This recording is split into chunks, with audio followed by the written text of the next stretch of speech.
Hello everyone, my name is Lauren Lahas. I am a soon-to-be author.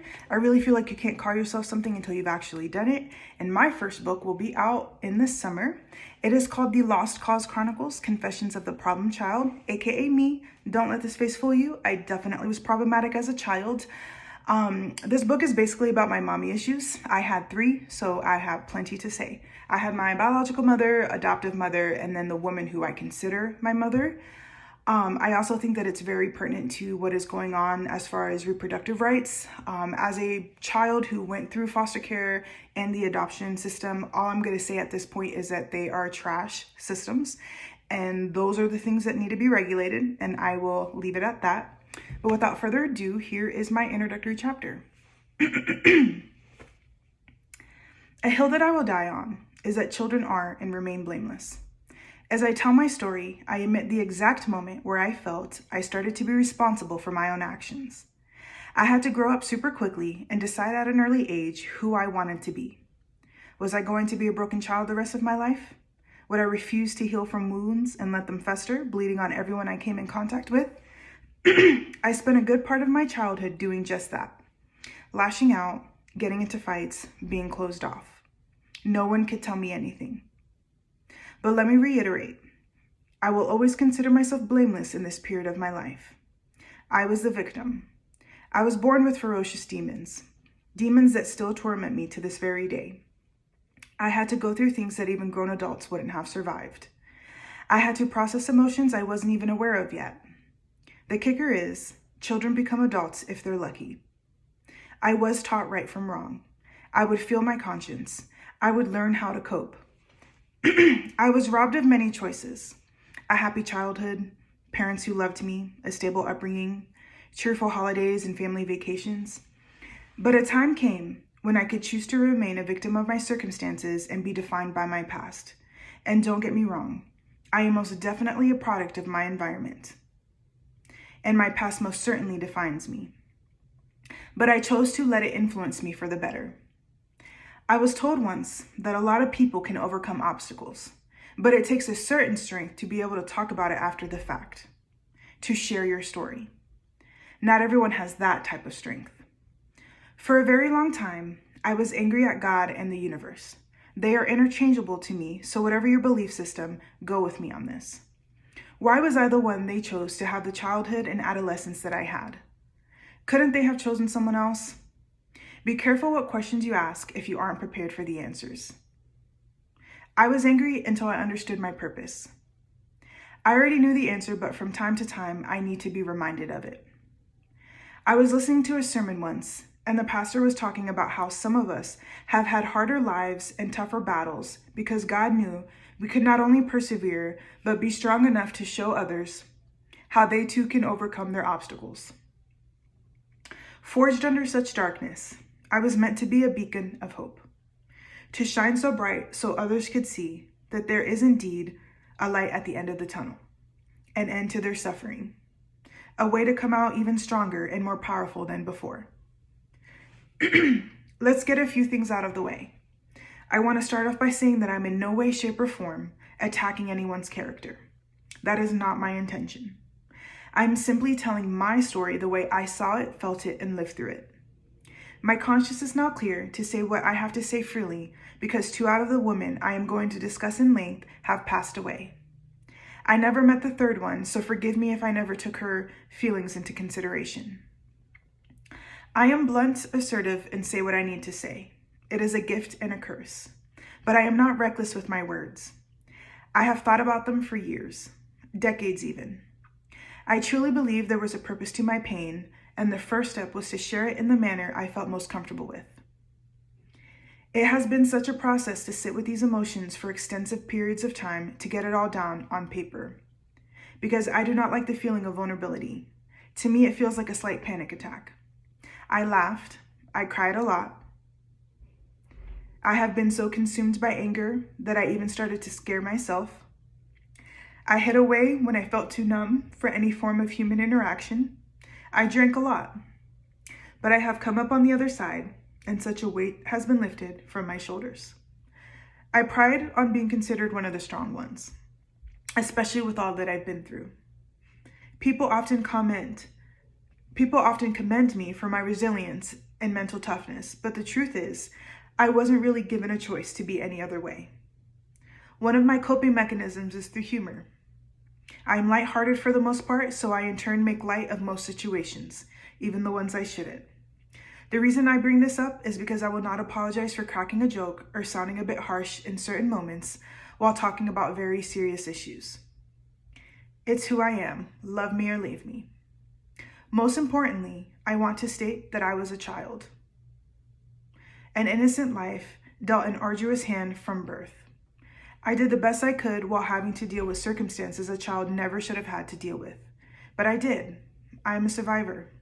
I hate describing myself as such, if I'm going to be honest, because that term implies I was a victim at some point. And if I struggle with painting myself as a survivor, in my mind, a victim is far worse. But that is what I am, a victim. And this is my story. Cue Law and Order SVU theme music.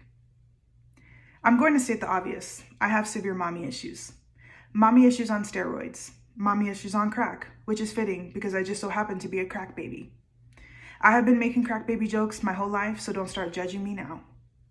But hey, they are what make me, me. I owe my resilient nature and mental toughness to them. I have a knack for finding humor and light in almost any situation, like being a crack baby. Okay, I'm done. But nevertheless, I've had to do a lot of inner work to be a functioning member of society. It hasn't been easy, and a lot of times it wasn't pretty. Being treated in such a way by a woman who is supposed to love, guide, and protect you alters the very foundation of who you are as a person, as a woman. And I had that happen to me not once, not twice, but 3 times.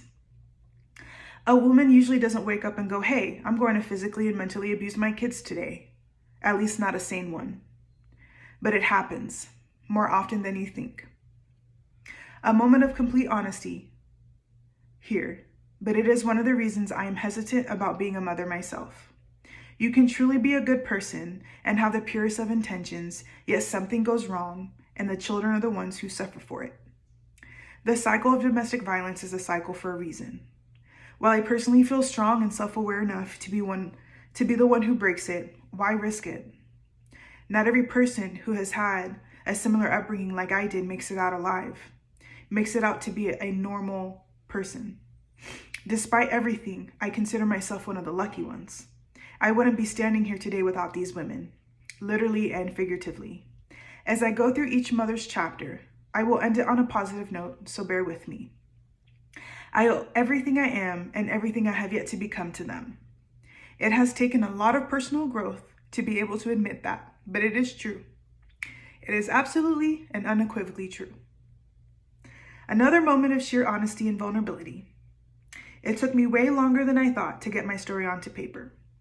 Not just because it was hard for me to sit with these memories for long periods of time, that is obvious, but it was because I went back and forth on if I wanted to tell it in the first place. Telling a non-fictional story means you have to tell it all, the good, the bad, the ugly. The parts that may paint you in a certain light, the parts that remain hidden from the world, the parts that only make an appearance in the middle of the night when I can't sleep, the parts I have never said out loud. I am a very proud person. Pride is my most toxic trait and my most fatal flaw. I am a very private person as well. Not too many people know the full extent of my story, not even those closest to me. I carry myself in such a way that you would never know I have the backstory that I have. And I have been told that by almost everyone I let in. And I love that for me. It is a reminder to myself that I indeed came up on the other side, a strong and beautiful woman.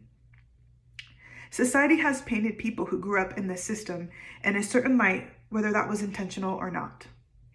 I have personally witnessed people's eyes change when I mention I grew up in foster care or was adopted. Most of the time it's pity, but I have also encountered fear, or maybe alarm, if that makes sense. Either way, I hated it. I also just mentioned how I hate branding myself as a victim or a survivor, but in truth, it's because I then have to admit that I had something to survive. I allowed things to happen to me that made me a victim. I was doing so good. One of the things that gets talked about very little is how a lot of victims blame themselves.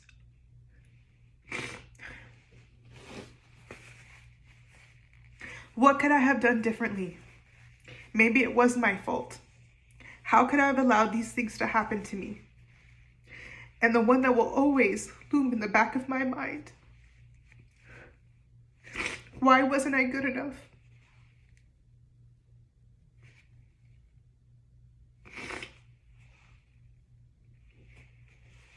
Even saying that out loud is a direct hit to my pride. If I'm truly as strong and mentally tough as I like to think I am, how can I display this type of weakness? A true lady never reveals her secrets, and here I am, about to divulge them all. Part of this healing journey was to learn how to forgive those I felt didn't deserve my forgiveness, to accept the apologies I would never hear, and to redefine what closure meant to me, because the closure I thought I needed, I would never receive. But the most important part was to learn how to forgive that fiery little girl, to forgive myself. And that was when the true healing began. So yeah, that is my introductory chapter. Let me know what you think. I hope that I can start conversations that need to be had, because I feel that people have blinders on when they talk about these certain subjects. And again, as someone who lived through it and survived it, I want to be that beacon of hope, but also I want to stand up for those whose voices have been silenced, who have just been so judged by society without really knowing what they had to go through and what it took for them to be, like I say, a functioning member of society. So yeah,